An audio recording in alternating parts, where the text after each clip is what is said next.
Die heilige van die dag, wat mees algemeen op 21 Februarie deur die kerk herdenk word, is Sint Petrus Damianus, kerkleraar, hervormer en getuie.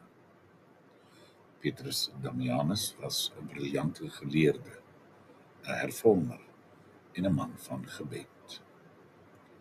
Gebore in Ravenna, Italië, het hy as jong weeskind swaar kry geken, maar ook vrygewigheid ervaar van 'n broer wat sy opvoeding verseker het. Hy het uitgeblink in sy studies en 'n gerespekteerde onderwyser geword, maar sy hart het hom na stilte en gebed getrek. Op 28-jarige ouderdom het hy by die kluisslot van Fonte Avellana ingetree. Daar het hy hom toegewy aan streng gebed, stilte en boetedoening. Hierdie drie, streng gebed, stilte en boetedoening, is dan waarom slotkloosters en slotwonings bestaan. Gou was hy 'n voorbeeld vir sy broers en in 1043 is hy as prior van die kluisenaarsgroep aangestel, waar hy sy mede-kluisenaars met vaderlike wysheid gelei het. Die kerk van sy tyd was egter in krisis, morele agteruitgang, dissipline wat verslap het en politieke inmenging. Petrus het 'n kragtige stem vir hervorming geword.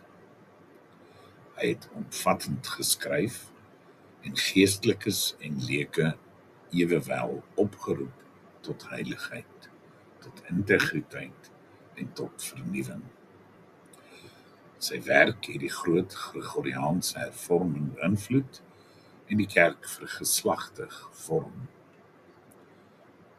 Alhoewel hy stilte verkies het, is hy in 1057 deur Paus Stefan die 9de as kardinaal-biskop van Ostia aangestel. Daar het hy getrou gedien, maar steeds na sy klooster verlang.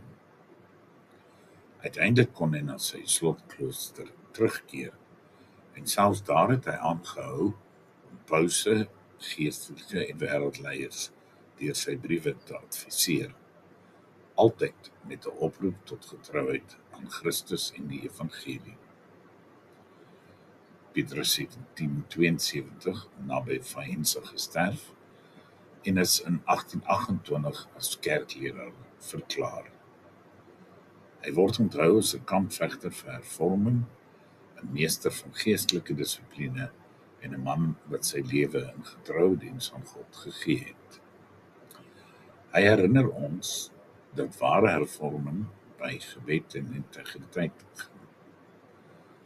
Sy lewe roep ons op, selfs te midde van krisis, om getrou te bly aan Christus.